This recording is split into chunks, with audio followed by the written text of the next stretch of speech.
Hello and welcome to Airheads, a not-so-serious look at the serious business of royal rumours, gossip and gowns. I'm Tom. And I'm Maeve. And we hope you're all hanging in there and taking care of yourselves. Like so many people, we've been absolutely disgusted by the police brutality and the racism that's destroying America, particularly in the last couple of weeks. And we want to say we stand in solidarity with everyone protesting in the US and elsewhere. Yes, and we appreciate that a lot of you come here to listen to us for a break from the rest of the news. So we're just letting you know that we are going to be discussing the Jeffrey Epstein documentary series for the first part of today's episode. So if you would prefer to skip ahead, we will be talking about the Tatler magazine profile of Kate Middleton a little bit later on. We'll put the timestamp in the show notes if you just want to jump ahead to that. But let's get started with this Epstein show.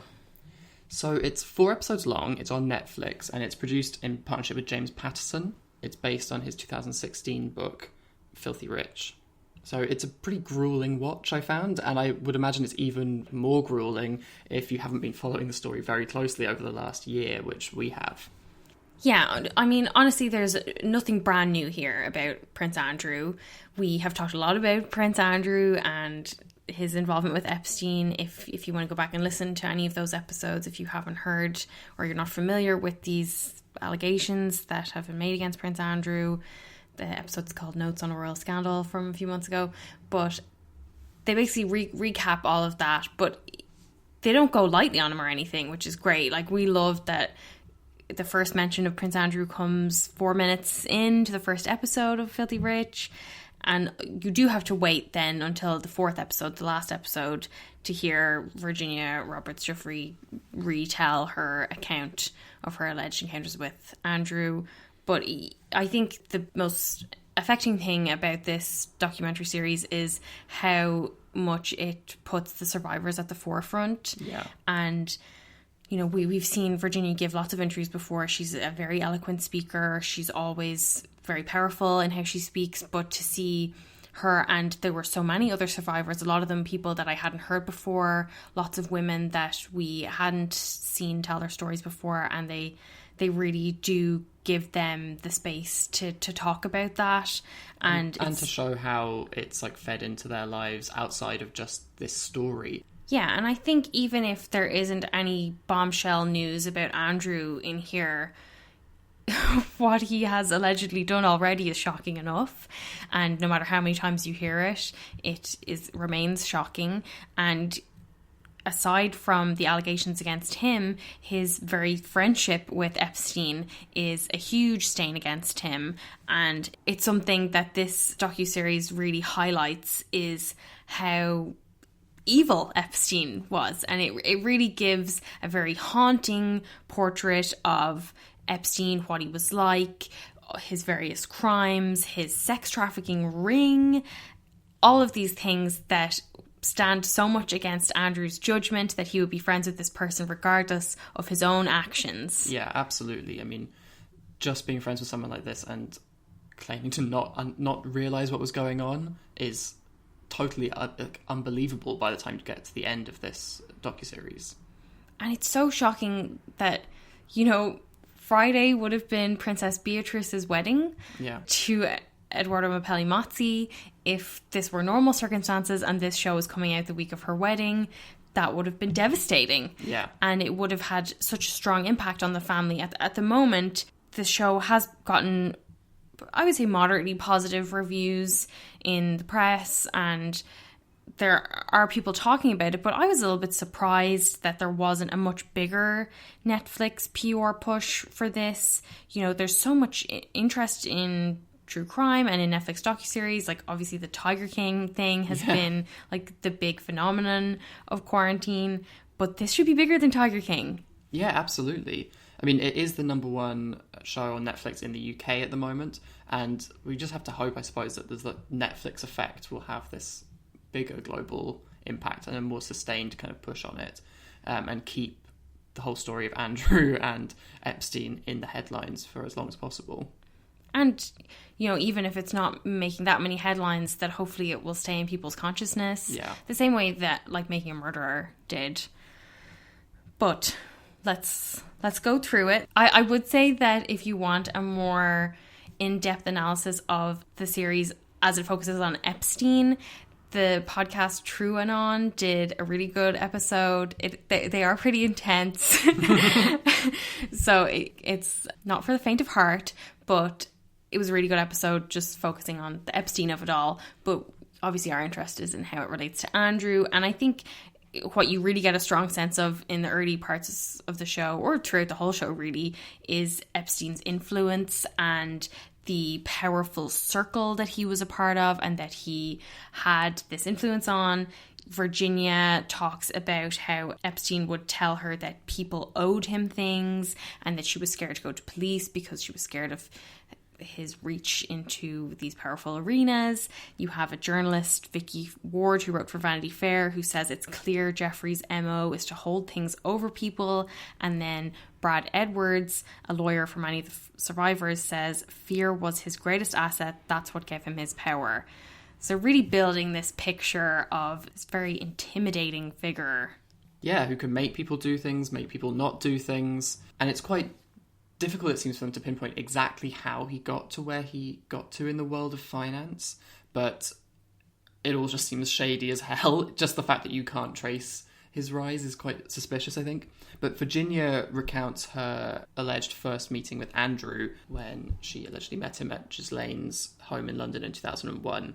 And it's the same story that she's told now several times. The guessing game about her age, when Andrew apparently said, my daughters aren't far off your age, when she was 17. Still as creepy as the first time I heard it. Yeah, I mean, that compounded with the sweaty dancing at Tramp nightclub, he famously refuted by saying he doesn't sweat, and the photo that she asked Epstein to take with her yellow Kodak camera. It doesn't go into that much detail about the two other alleged encounters, but we hear from the IT guy who said he absolutely remembers seeing Andrew and Virginia on the island together. Yeah, we've talked about that before. I do think it was interesting to hear Virginia talking about how much attention the Andrew of it all has gotten in her story. Like she says, it went from being a harrowing story of trafficking and abuse to being all about Prince Andrew. I wasn't Prince Andrew's prostitute. I was abused by him as a child. And that comes up a lot. And you see a clip of press coverage where they describe her as a former prostitute. And there's obviously a certain subtext in how people talk about it in that sense. But then you have, as well as that, the clips of Andrew. And they do have a title card with a statement from Buckingham Palace with Andrew denying everything. And they play a few clips from the Newsnight interview, the ones of him saying he has no recollection of ever meeting her or having the photo taken, and then that fucking mortifying sweating clip, which they should just play all the time. Yeah. Him saying he no longer sweats, his peculiar condition. There's a slight problem with the sweating. And I really liked that then you hear Virginia talking through her reaction to this. I mean, obviously it must be re-traumatizing to hear somebody talk about you so carelessly, but her reaction is so relatable, where she says she was watching it on her tablet and I wanted to throw my tablet in the pool. This guy didn't have any remorse at all. His arrogance about it, the whole I don't sweat thing, this guy was like profusely sweating all over me. He said he'd never been upstairs in Ghislaine's house. How did he know it was upstairs? He said he'd never been there. I didn't expect him to put his hand up and say I'm guilty, but some form of remorse or acknowledgement would have been better. Just so true. Yeah. But she obviously didn't get any of that. None of them did. No. And journalist Jane Musgraves, who works at the Palm Beach Post, said, I think it's universally agreed it's one of the worst mea culpas ever known to man. If people didn't think he was guilty before, after his interview, I think people thought that something had happened. I think that kind of backfired on him. I think backfired is an understatement. It blew up on him. Yeah, this like American journalist talking about it, that it's travelled so far. Like we were talking about how when they first mentioned Prince Andrew, they can just say Prince Andrew and people will know who that is. Whereas I think a few years ago, lots of people you'd have to explain that's the second son of the Queen. He was married to Fergie. His daughters are Beatrice and Eugenie. Whereas now this whole scandal has made him a household name in a way I don't think he was even, 5 years ago? Yeah, and the worst kind of household name as well. Definitely. We got a great title card that came up that repeated his alibi that he was at Pizza Express in Woking. A Pizza Express in Woking. With his daughter when he was allegedly with Virginia. But even just seeing it written on this very austere black and white title card to see like Pizza Express, it's just, oh my God, so like plainly ridiculous. Yeah. I thought it was fascinating how the show acknowledged the conspiracy theories around Epstein's death. They give a lot of the evidence that suggests he didn't kill himself and how his injuries weren't consistent with suicide. That was so grisly, that bit. You yeah, had this guy it's the 4th episode. Literally holding a human bone in his hands, pointing at it and being like, this couldn't have broken here, here and here, like it had with Epstein if he'd killed himself in the way they say he did. Yeah, it's definitely compelling. And even more compelling, I thought, was Virginia and one of the other survivors talked about the security monitors that were set up in Epstein's home in Manhattan. And she says every single corner of that house was monitored. This was a blackmail scheme. All those powerful people abusing underage girls. When he told me people owe me favors and I will never get caught, I can get away with things, he meant it. They had like a kind of graphic representation of all the screens, but when they were describing the room that they found them in, this like lead-lined room full of monitors that were covering literally every inch of the house, that really sent shivers through me. Like, and I mean, there are so many horrible things in this, but like, it makes you think that there must be footage of so many people. Absolutely. And at the end, Virginia says Epstein did not act alone, so my next step is holding other people accountable. The people that were involved, the people that actually participated. There are so many of them out there. None of them have been held accountable. We were kids being trafficked under their nose. They knew exactly what was going on and they didn't say a thing about it. I mean, it's fascinating, and it definitely, you know, if you're the kind of person who maybe thinks that the Queen was involved in Jeffrey Epstein's death... This is a compelling case. Yeah. This is suggesting that if Andrew was there and did these things, there is video footage of it that exists. And this is similar to what David Boies said in an article a couple of weeks ago that we talked about, where he said he believed there was footage from the house that he thought had either been destroyed or was being concealed and that he was hoping to recover. And my mind is still blown by it, to be honest. I know. I feel like a little bit of like tinfoil hat kind of like like entertaining these ideas, but they suggest themselves, these conspiracy theories, I think. But now the good news for us, according to the Sunday Times, for the Duke of York, it's game over. I mean, not the game over that we were hoping for. Yeah. But he had hoped that he was just stepping back from public life for the foreseeable future, and that it would be a temporary arrangement, that the foreseeable future was quite short. But according to the Times, he will not resume official duties at all. The Queen and the royal family have no plans to review his position. And according to the Sunday Times, the Queen is believed to be resigned to her second son's permanent removal from public life. It's a small victory, but it is a victory. I know. Now he needs to go talk to the FBI.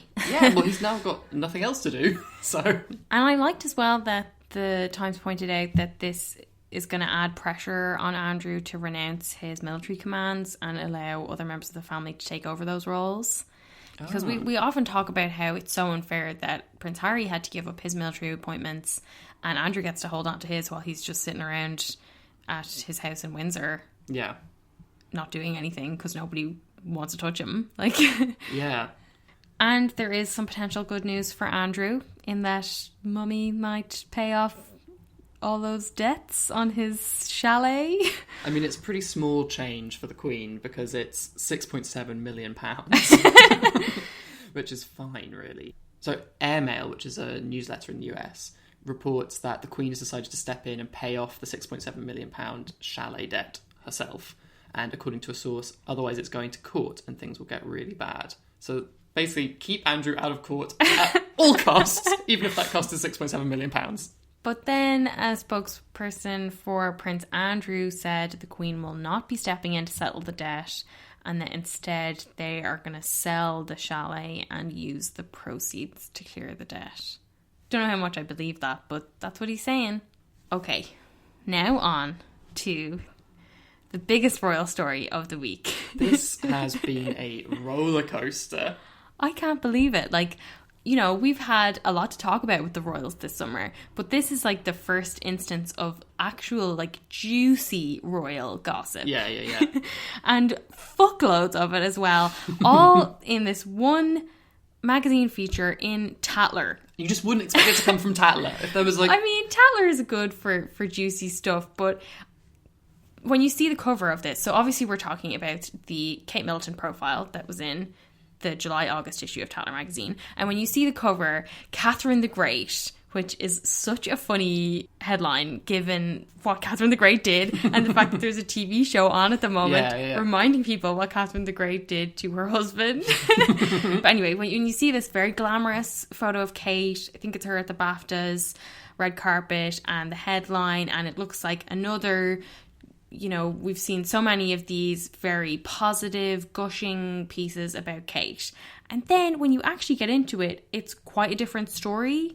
But let's go back to the start. So this piece was written by Anna Pasternak, who is a writer who has written books on Wallace Simpson. That's the one that's supposedly going to be made into a movie with Cate Blanchett, and also on Princess Diana. She was the one who revealed Diana's affair with James Hewitt, who some people believe is Prince Harry's real father. And in the opening pages of Tatler, on the contributors page, she is asked what is behind Kate's triumph, and for some reason she says Kate and Meghan have been treated the same way in the press, but they had different responses. Kate was stoic, Meghan a snowflake. No one asked about Meghan. No one brought Meghan up. But this all sounds rather silly, given what has happened in recent days, but we'll get on to that in a moment. She also says she couldn't be friends with Kate because she's too emotionally guarded. Okay. Onto the piece. The subhead describes the piece as charting Kate's ascent from Weighty Katie and the Duchess of Doolittle to one of the most influential women in the world. But I think there is something more interesting going on in this piece. It starts kind of as you would expect. It has this well-worn line that Kate hasn't put an LK Bennett shod foot out of place in the 9 years she has been William's wife. I mean, is that going to be what's on Kate's tombstone? Honestly, I have this mantra that just follows Kate around wherever she goes about never putting a foot wrong. Yeah. I thought you meant just William's wife would be on the tombstone. Well... Not if she's Catherine the Great. So it is very positive at first, and it really talks up Kate taking on these extra royal duties, and they call her a kingmaker. And what I thought was a very shady line, they say, William seems adrift when Kate is not by his side. Take the awkwardly wooden children in a neat skit he'd attempted with Stephen Fry, for example. He's not going to like that. No way! And also, I mean, would it have been any less wooden if Kate was by his side? I seriously doubt it. That's just their style, and it's fine. It was still good. Then you have the courtiers dutifully singing Kate's praises. They say, Kate understands that the only credo of the royal family is duty, duty, duty. Whereas with the Sussexes, it is constant uncertainty. The Cambridges represent stability and continuity. I suppose it's kind of true.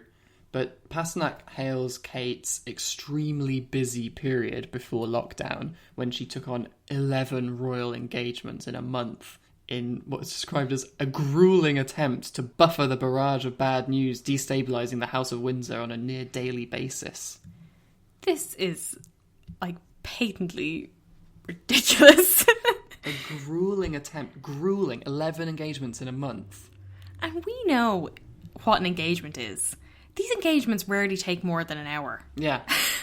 11 hour-long, max, engagements in a month is a grueling period for this woman, for any woman.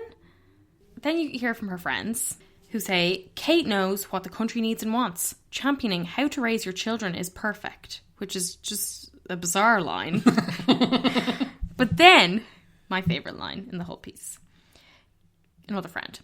Kate is furious about the larger workload. Of course, she's smiling and dressing appropriately, but she doesn't want this. She feels exhausted and trapped. She's working as hard as a top CEO who has to be wheeled out all the time without the benefits of boundaries and plenty of holidays.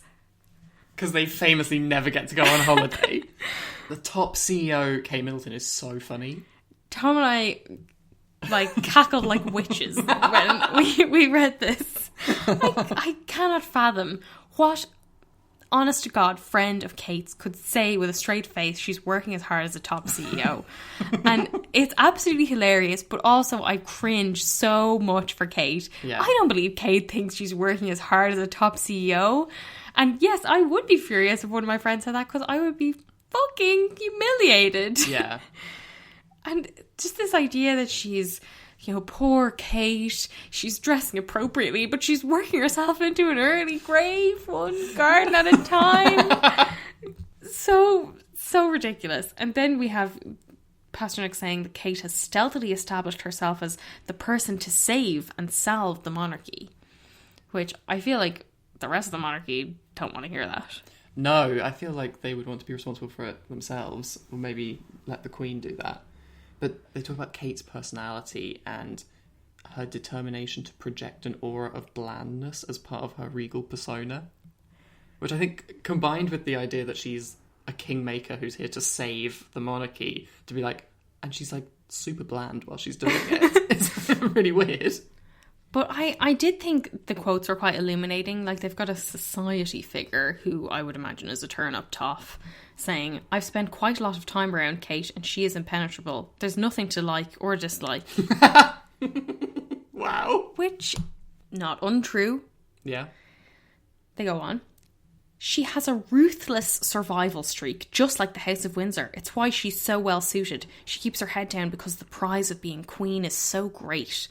She models herself on the Queen and now speaks like the Queen. I mean, that is...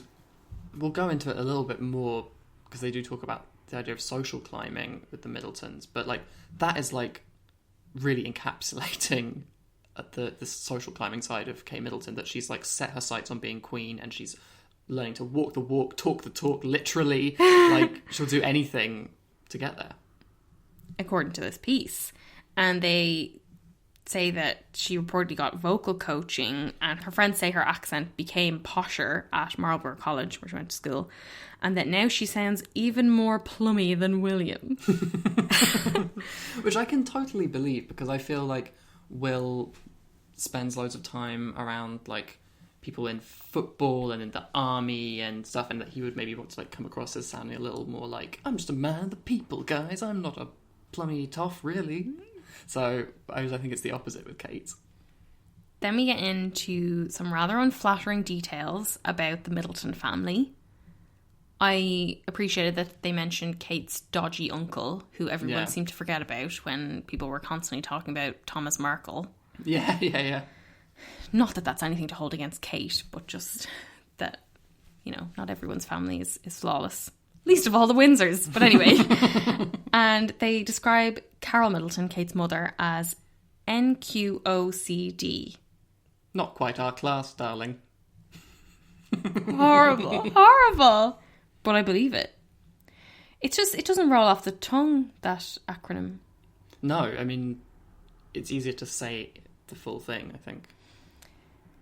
Now, however, the Middletons can do no wrong in William's eyes, with one country grandee saying, I've heard that Prince William is obsessed with Carol. She's the mummy he always wanted. I mean, we've also heard that he's obsessed with Carol, so I was delighted to see this.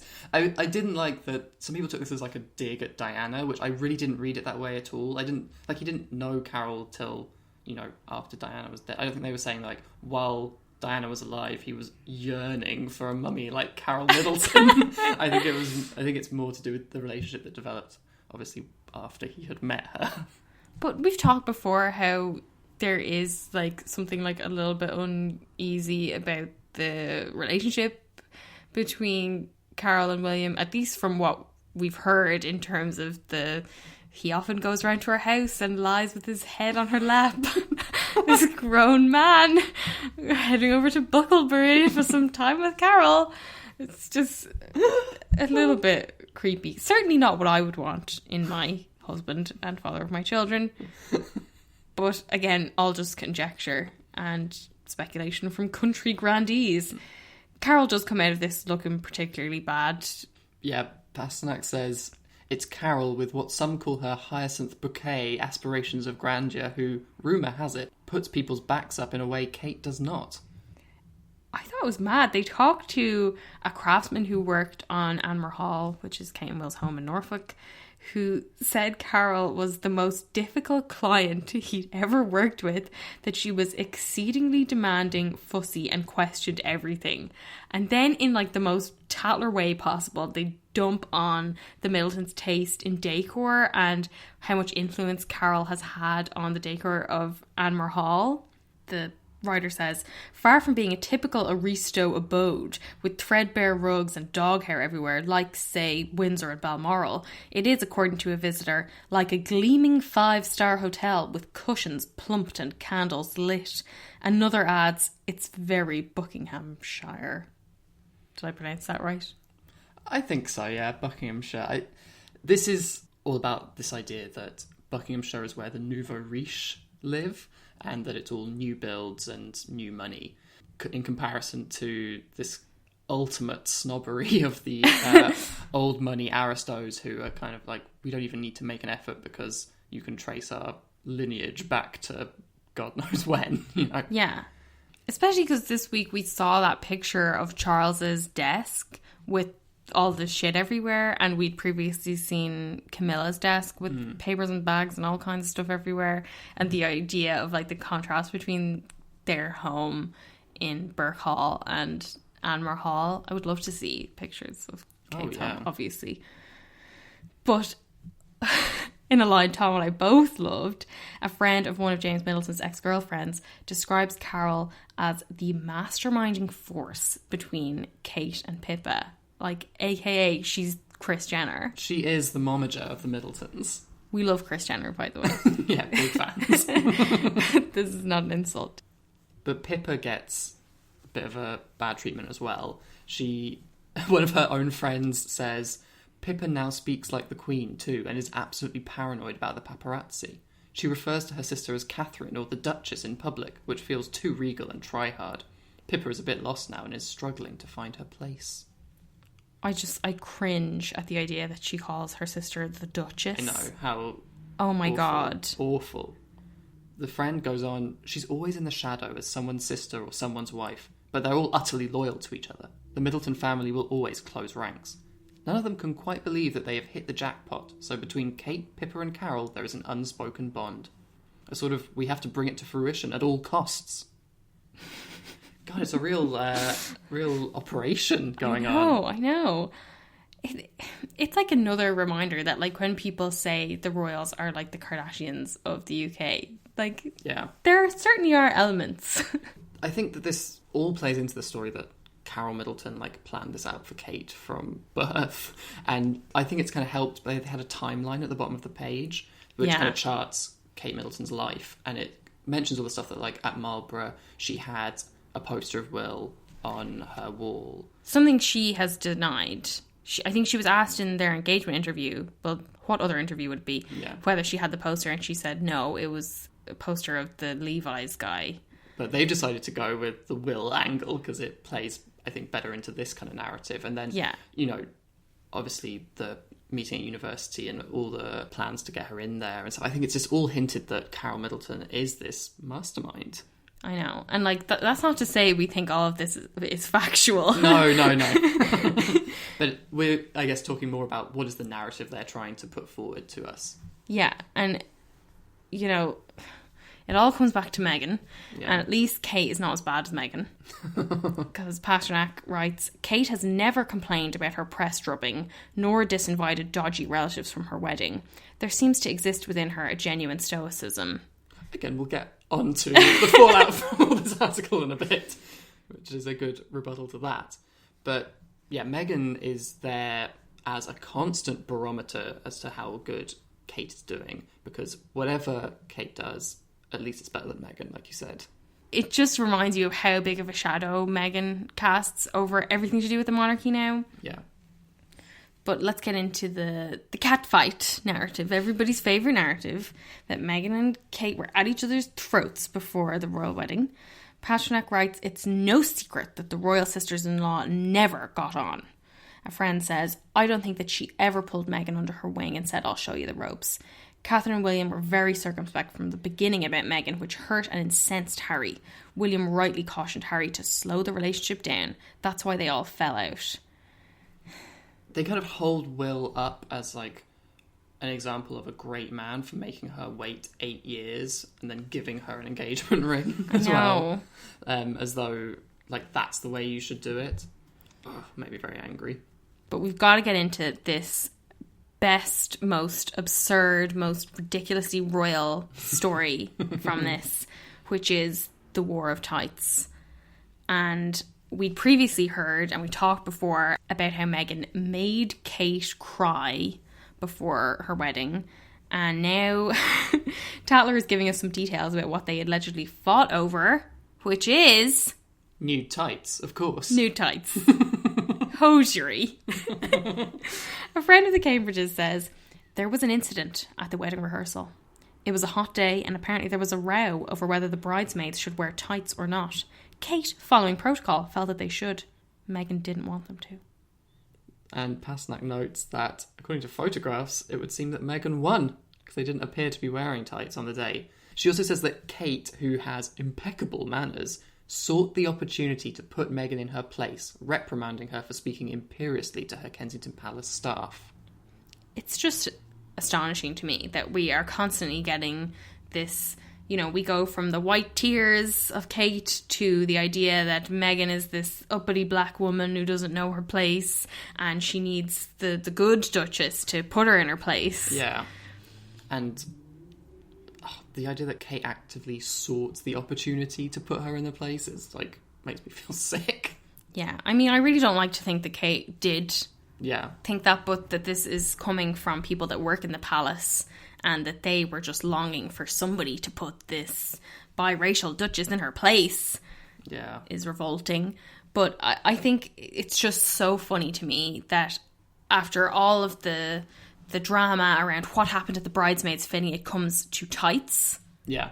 To tights. That blows my mind. And we did get some like very funny like defenses of Kate's love of tights, advocating for tights for 3-year-olds. But we'll get onto that in a bit. I did find it was very amusing how hard one of the Cambridge's friends went in on Harry and Meghan. They said, Meghan and Harry have been so selfish. William and Catherine really wanted to be hands-on parents, and the Sussexes have effectively thrown their 3 children under a bus. There goes their morning school runs, as the responsibilities on them now are enormous. Fucking incredible. Like, the Sussexes have thrown 3 children under a bus. And on the note about how they have enormous responsibilities now, Tatler runs a page on Kate in Numbers, which is actually quite funny. They did mention something that I didn't know before, that Kim Kardashian did like a special pair of shoes for Kate's 30th birthday. Amazing. How can I get them? And one of the other numbers is the number of royal engagements that Kate has undertaken since her marriage. So in 9 years, we've got 1,201. That's really not very much. So you've got 133 a year. And as we know, some of these engagements, like if they go on a tour, they can be doing multiple engagements in a day. Yeah, I mean, she did 3 of them in a day earlier this year. So 133 a year. And I know she's had 3 kids and she's been on maternity leave and all that. Yeah. Even still. It's not a huge amount, and it doesn't seem like it would stop you from being a parent. No, of course not. It's ridiculous. It's absolutely not good enough. This is somebody who my tax money is going to pay for them to live. And she's doing 133 things a year. And I'm supposed to feel like she's got an enormous workload. Yeah. I don't think she should be living in a nicer house than me. Oh, Chumley alert. Oh, yeah. We love when Tatler bring up Chumleys because it's like never quite sure why. But do you remember when they put the Chumleys as like their most influential couple ahead of the Cambridges? Yeah, I mean, they mentioned the Chumleys, I think, in every single issue that we have gotten since we subscribed. And it never really seems to be for any particular reason. It's just like, oh, and remember, the Chumleys are great. As they do in this instance, where they talk about how Kate has a tight-knit group of friends, even though we never see any of them, including her tribe of Sloanes from school. Do you want to explain what a Sloane is? Yeah, it's like, it's posh, and the Sloane Rangers would have been people who hung around Sloane Square in Chelsea, very affluent part of London, very, very affluent part of London. Very. And so there'd be all the shopping on the King's Road and the, lovely little lunches off Cadogan Square and things like that. That's the kind of the crowd, and they're like the UK version of preppy in style, like on steroids. Yeah. So we got the Sloane tribe, then Will's friends' wives, and her buddies in Norfolk. And Pasternak says, then there's her turnip toff crowd, the Norfolk Sloanes, including Sophie Carter and Robert Snuggs, who live near Amber Hall, and the Cambridge's glamorous Houghton Hall neighbours Rose Hanbury and her husband the Marquis of Cholmondeley, with whom there was an alleged falling out last year over Rose's apparent closeness to William. The whole of Norfolk was agog, and the story spilled over into the newspapers. No party has commented publicly on the matter. Why is Tatler commenting on the matter? Yeah, or even bringing it up at all. Just to remind us all, I think. I mean, we'll never forget, but I did think it was a very curious little addition. Then, very bizarrely, ends on a little note about psychics, when Pasternak says, endearingly, following the spirit of Diana, both William and Kate consult psychics. A medium who went to Kensington Palace to channel for them found William to be open-hearted and lovely. Kate, while scrupulously polite, was more shut down. Maybe she was merely going through the motions to appease her husband. That's such a funny speculation, because I really feel like, yes, she was. Also, would this be so endearing if it was Meghan and Harry consulting psychics? You'd get all the, woo-woo, hippy-dippy... Yeah, they'd be like, these people need to be in an asylum. Finally then, last line. Kate has emerged as the ultimate power player. Underestimate Queen Catherine at your peril. Really seems to be invoking the real Catherine the Great here. At your peril?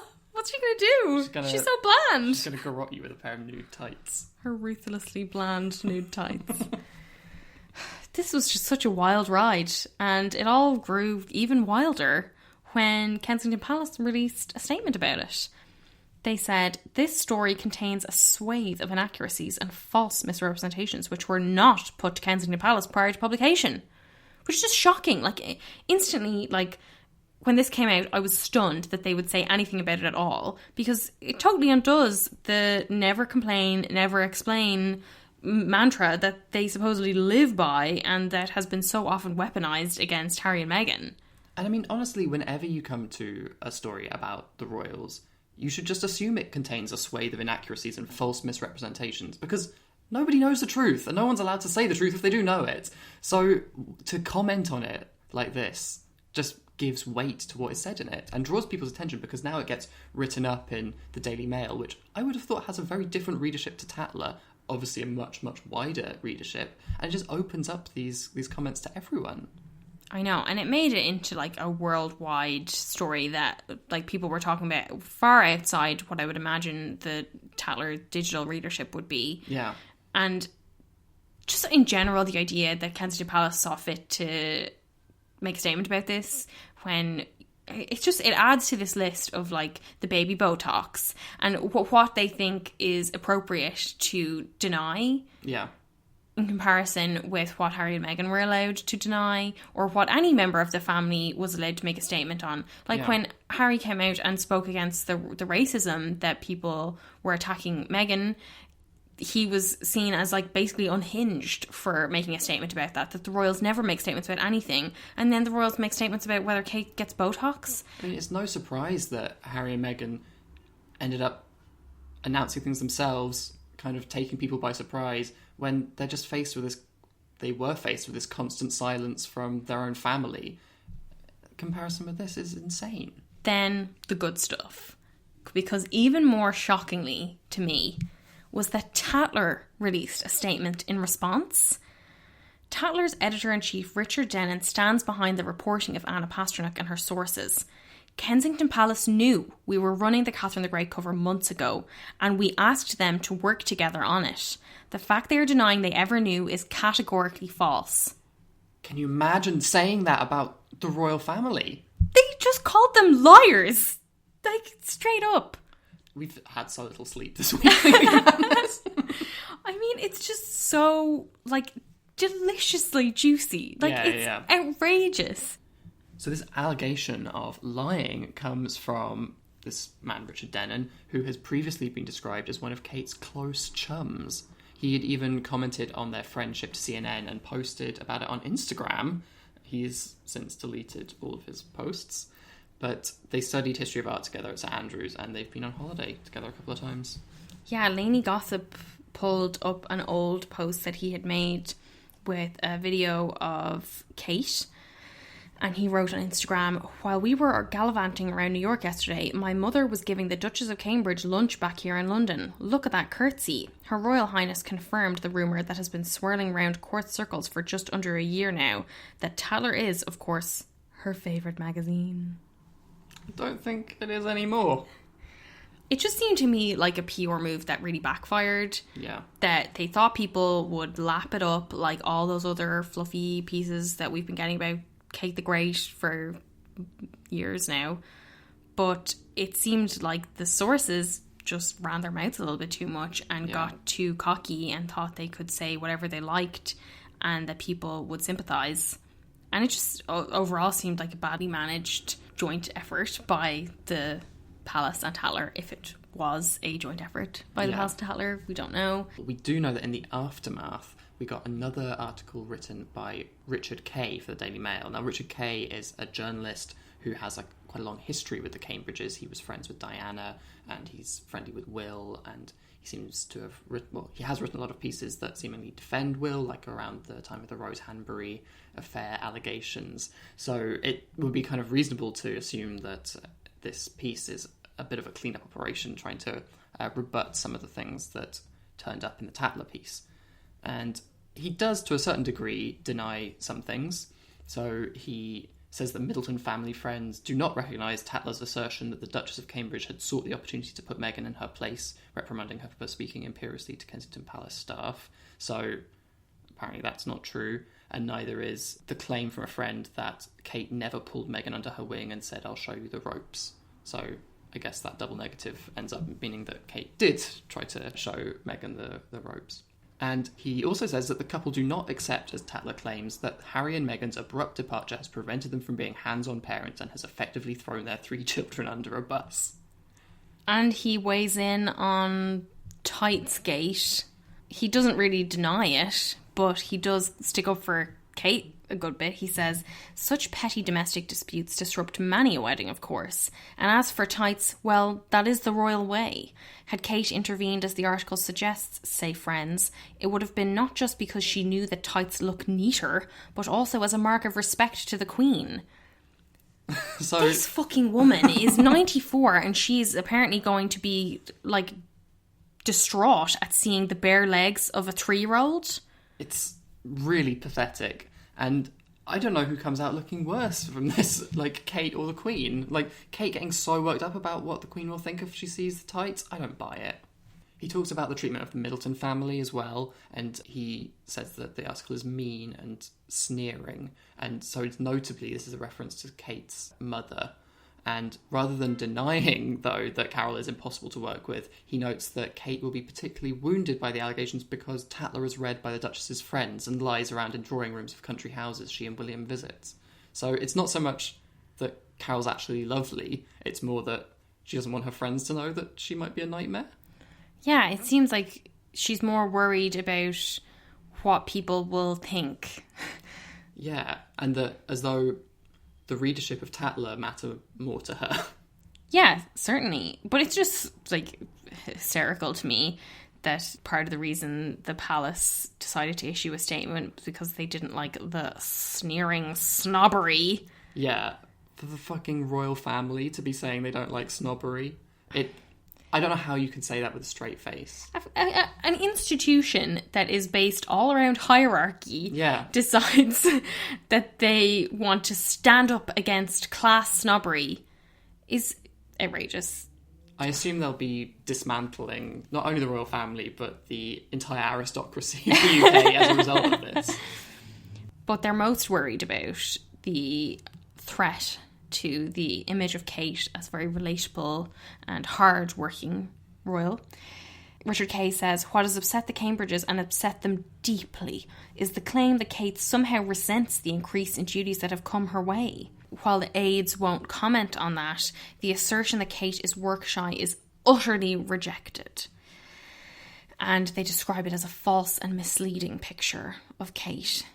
One figure said, the Duchess is doing more because she asked to do more. And they basically are like very conscious of suggesting that Kate has more to deal with and suffers more hardships than other households around the country. Yeah. And that definitely seems like the kind of thing to me that they would want to protect. Yeah, they've been doing like a really good job over the last few weeks of trying to tap into this relatable image and to show that even though they, are very different, they still have a lot in common with people, like looking after their kids and mainly looking after their kids is the one they're kind of really going hard on. So these kind of assertions or these allegations about Kate can really undermine that. But also, if they hadn't made a fuss about them, people wouldn't have even noticed. I really liked that the Times followed up this with a report asking just how much work are William and Kate doing. Amazing. It goes, claims from an unnamed friend of the Cambridges and Tatler magazine that the couple cannot be hands-on parents because they are picking up Harry and Meghan's duties are not borne out by the court circular. And now we've talked before about how we don't think the court circular is the most effective way of gauging how much work the royals are doing, particularly younger royals, because so much of it is, behind the scenes and social media and not like an official engagement. But even still, it is pretty crazy when you see this graph that they run that compares the number of engagements, and they rank them from most to least. So you've got Charles, Anne, Edward, the Queen, Andrew, Will, Harry, Kate and Meghan. And they say that the figures compiled for the first quarter of 2020, when the Cambridges were active but the Sussexes had withdrawn to North America, show that William and Kate carried out a similar number of engagements as they had in the same period last year. In Britain, William carried out 44 engagements between January and March this year, one more than he did in the same period of 2019. Catherine's fell from 35 to 29. So she actually has had less work to do. I loved this bit of research. I thought it was so good. And it just made me think, how are these poor children going to cope with their parents so busy? Top CEOs. We had noticed during the week, though, that the story disappeared from Tatler's homepage and their royals section, although you can still find it online if you Google it. And it emerged then in the Mail on Sunday that Kate and Will are taking legal action against Tatler and sent legal letters demanding the profile of Kate be removed from the internet. This to me was very interesting because it doesn't actually say they are suing them. It's more they're threatening to. Okay. So this is similar to, we heard when all the Rose Hanbury rumours were circulating, and we heard that William had sent legal letters to, I think it was the Daily Beast, or there was like a few publications who had mentioned it, and that they were threatening legal action rather than filing. Okay. But that does seem to be their tactic, and I guess they're hoping that will be enough to get it removed. So the Mail on Sunday, whose new royal editor is Emily Andrews, who doesn't appear to be working at The Sun anymore. She says, the palace is particularly furious about claims that Kate feels exhausted and trapped by the increased workload following Harry and Meghan's setback. The Duke and Duchess are also said to be upset about criticism of her family, her children and her weight. And the paper has pulled out 7 of the quotes from Pasternak and her sources that have enraged the Cambridges.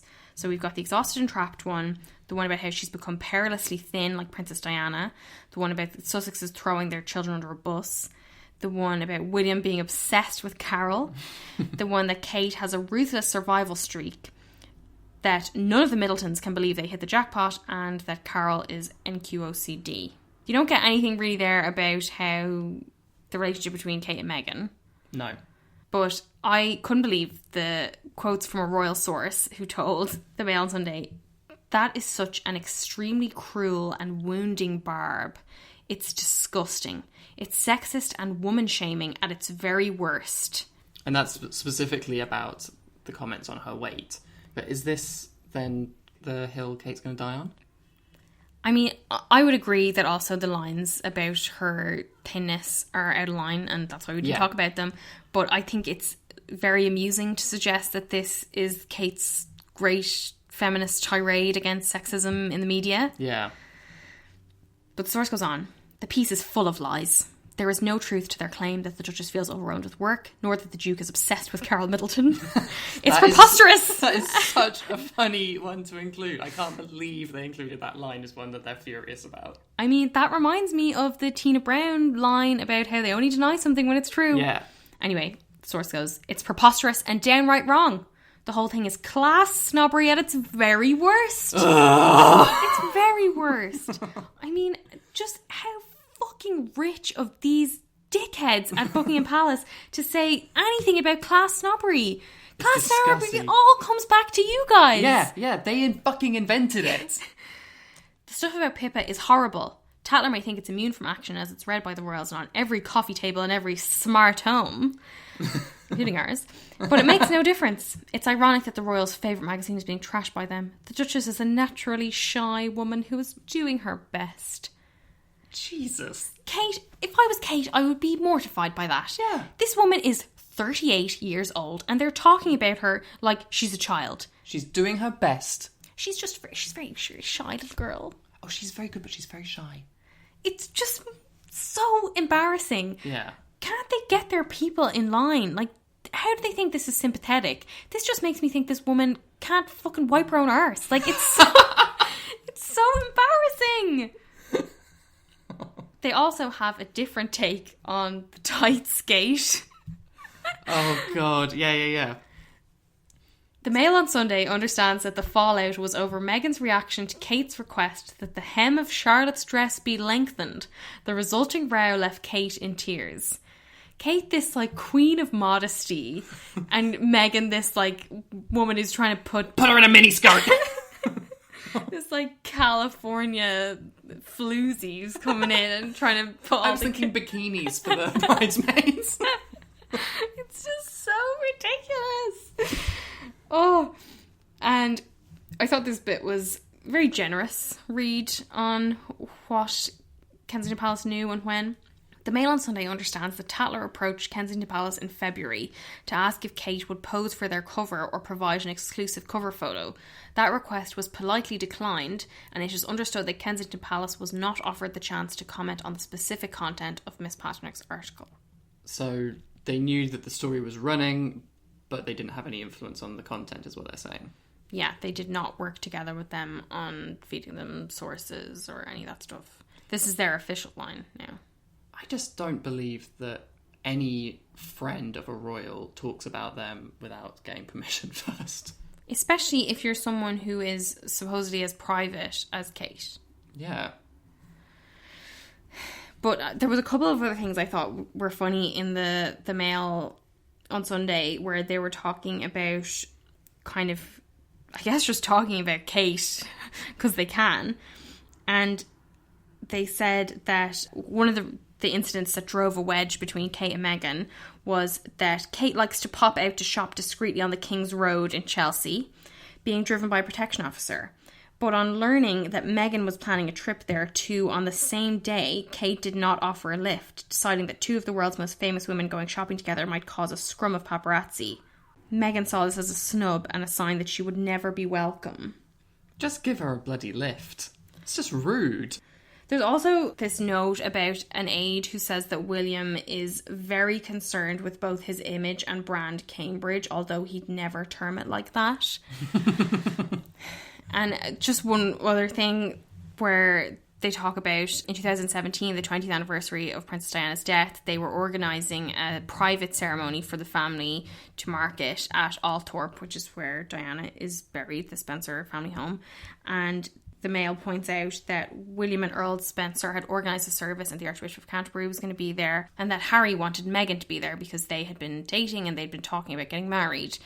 And Meghan ended up coming to the UK, but she didn't go to Althorpe because it was explained that her presence was not considered appropriate, which just is so sad to me. Can he not bring whoever he wants to remember his mother? Like, it doesn't need to be someone you're seeing. Could you not bring a friend? Anyone he feels can give him support on a day which is likely to be very emotional. I know, and it was later in 2017 that they got engaged, so... Yeah. Because, yeah, her anniversary would have been August, and then they got engaged in, what was it, October, November? Yeah. So very shortly afterwards. But that was just, like, I thought some kind of sad details that I had heard before. Kate and Will, though, very valiantly attempted to change the narrative around this Tatler story, with a story about how Kate has been cutting Prince George, Princess Charlotte, and Prince Louis's hair. There's a really good line in The Sun. The source says that Carol Middleton taught both Kate and Sister Pippa how to cook and cut children's hair. Sorry, I think it should be phrased how to cook and cut children's hair. I was like, what are you saying to cook children's hair? But obviously just not great phrasing. Anyway, the source says, to them, it's no big deal. It's no big deal because Kate's regular stylist, Richard Ward, has sent her a home kit for cutting, colouring and styling, which explains how her hair is looking so good. But also, she obviously uses it on the kids, which is handy because apparently the salon charges up to £75 for a children's haircut. Do we believe that they pay for these haircuts? No, yeah, not at all.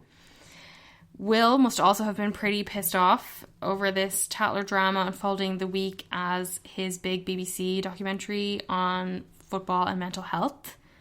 We didn't end up watching it. Yeah. But there were a couple of notable moments that I thought we could talk about. Will met a player who also works at Nando's, and he said to him, I like Nando's. Everyone likes a Nando's. And that got him on the front page for the Mirror.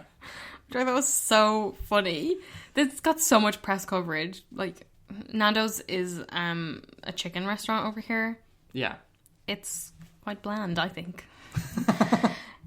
Will also spoke in the documentary about the damage of the traditional British stiff upper lip mentality on mental health. He said, we have to start questioning whether it's relevant in today's world and how we're living. And it's not. We've got to be able to be more open and more able to talk about stuff before it gets to the point that you're going to start damaging your relationships and your work life and everything around you. Is this ringing any bells, Tom? Well, I feel like this kind of damning indictment of the stiff upper lip sounds familiar. Didn't someone else in the royal family get fucking lambasted for saying something quite similar in another TV documentary just a few months ago? And Meghan didn't even go as hard on it as he has here, I don't think. Part of the reason why we didn't watch it is that I honestly find it hard to take Prince William seriously on mental health when he so recently described Harry and Meghan as being in a fragile place. Like, yeah. Is there another word that is more loaded with all of this stigma for mental health that he is so stridently fighting against? And they're trying to make this whole argument at the moment that these young royals are, like, really, their expertise is as important as their status, and that they are really engaged in these matters, and they want to learn, they want to know everything they can. And for him to be using words like fragile just seems like he hasn't picked up on the most basic lessons of how you talk about mental health.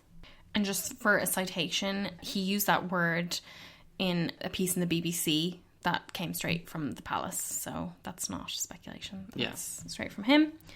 But we'll just do a very quick update on Harry and Meghan, who are keeping a low profile in California, which is honestly good.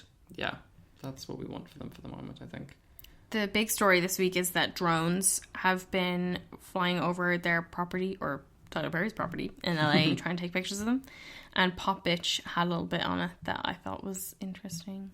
They said, it seems there's a photo agency based out of LA, what are the chances, that has been flying drones over their property to catch pictures of them in the garden to sell to tabloids. It's got so bad that the Sussexes have had to call the LAPD 5 times this month already. Who is behind this persistent photography? Could it possibly be the same agency that set up the infamous photo shoot with Thomas Markle, kicking the whole Markle debacle off in the first place? Why, yes it could.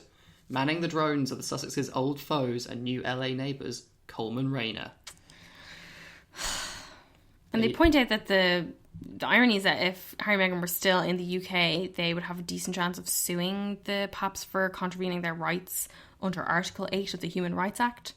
In LA, though, they're going to struggle. Which is terrible. Like, obviously, Paps shouldn't be taking pictures of them. Yeah. Nobody should be fucking flying drones over their house.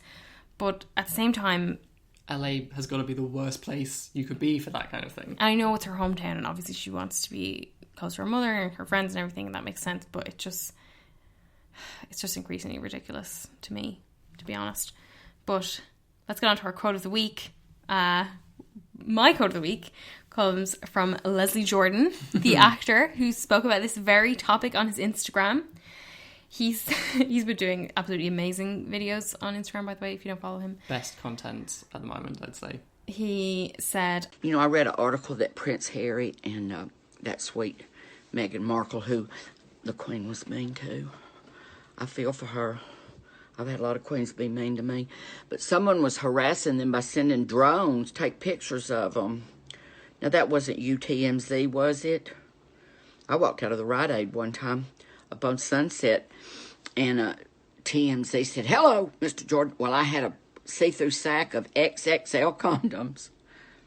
No shame in my game. That reporter asked me. I just smiled. Don't underestimate short people. But anyway, the story's kind of boring.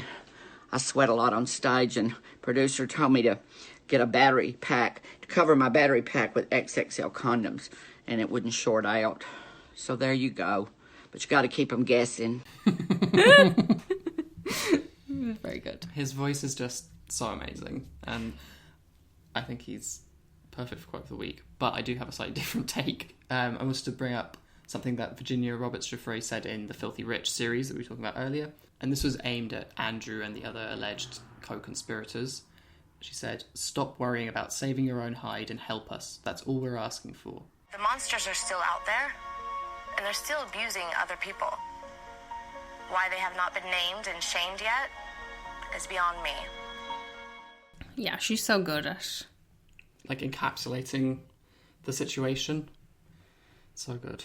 Just do a quick fit for a queen. This is actually from last week, but there were no Zoom calls this week, so thought we'd mention this one. It was Kate on the Zoom call with residents and staff of a care home in Cardiff with Prince William. She was wearing the pink floral LK Bennett dress that we last saw her wearing at the polo with Meghan and the kids when Louis was wearing sunglasses. One of my favourite of her dresses. Sadly, it sold out long ago. She also wore it with her Catherine Zureda fern drop earrings that we talked about a few weeks ago, and our favourite new accessory, a bingo cage. This is great because it gives us an opportunity to talk about the bingo, because everyone was messaging us about it when it happened. A lot of listeners in America who are like, what are these weird little rhymes that they're doing? Two little ducks. Those are traditional bingo rhymes in the UK, so I've actually found it very surprising that you guys didn't have them over there. I just loved this video. I thought it was, I mean, if this is another move from Digital Dave, like, good man, this is great stuff. Just like a really refreshing, like, fun change from all the other Zoom calls they're doing, because I think everybody's getting a bit fed up of seeing those. Yeah. And I just love this dress so much. Yeah. Can we talk about first in line? I'm really excited for this. Okay, yeah. So my first in line this week is Camilla. Because she took on the role of a lifetime. This is the role of the ship's captain in James and the Giant Peach. She was on the Roald Dahl Story Company's James and the Giant Peach with Taika and Friends, which is an initiative that they started to raise funds for partners in health. And she got to act alongside very hot property director Taika Waititi. And Josh Gad, Tom's favourite actor. Josh Gad was there as well for some reason. But this was really good. She got to play the part of this ship's captain who's looking through binoculars at the Peach and gets to say loads of fun words like grasshopper. Grasshopper. Centipede. A simply enormous centipede. So I really, really enjoyed listening to that. And she's also the only member of the royal family that came out of Tatler looking good. Yeah, I liked they had the interior designer and like social butterfly Nikki has them do a little diary, his quarantine diary, and in it he talks about Charles getting coronavirus and he sort of fantasizes about quarantining with Camilla. No one easier to self-isolate with than Camilla. No one less likely to moan about hair or having their nails done, plus a sneaky fag on those windy brays. So good. And then there was also an interview with Lady Anne Glenconner, who wrote that book Lady in Waiting, which is such a good book, by the way, if you haven't read it. And she doesn't have very nice things to say about Meghan and Harry, but she's full of praise for Camilla. Camilla is wonderful. Lovely sense of humour. She's made Prince Charles so happy. So well done, Camilla. Great week. Yeah. So, yeah, watch her James and the Giant Peach video on Clarence House IGTV. It's so good, especially if you like Taika Waititi like we do. But next week, big question. Will the Cambridge kids go back to school? You'll know by now when you're listening to this. You'll know, and I'm jealous. We do not yet know, but we do know that primary schools are partially reopening from today, Monday, including Princess Charlotte and Prince George's School, St Thomas's Battersea in London. But it would be just Charlotte who'd be expected to attend, as it's only years 1 and 6 officially scheduled to resume. But we have heard that, according to the Sunday Times, the Cambridges are keen to keep Charlotte and George together, and they want to keep them in Norfolk and to hold back Charlotte from returning to school, which would be in contradiction of government guidelines. Which is very interesting. It'd be interesting to see how it plays out, because I feel like the Queen probably would send her kids to school if it was the government guidelines. Yeah, I mean, I'm not saying like other parents have to send their kids to school. That's totally up to personal choice. But given their role as the monarchy and their connection with the government, they have to do what they're told. And the fact that they're not, I think, is very interesting. But they may end up doing it. We'll see what happens tomorrow. And in the meantime, we hope you guys have a good week. Thank you so much for listening. You can find us on Instagram and Twitter at AirheadsPod and on Facebook at Airheads. If you like the episode, please give us a 5-star review wherever you get your podcasts and tell a friend. And if you've run out of things to watch and read, you can check out our quarantine recommendation list on airheads.co.uk or take our lockdown quiz, our quarantine quiz. Take care until next week. Bye. Bye. Holy cats! Send a message to the Queen at once.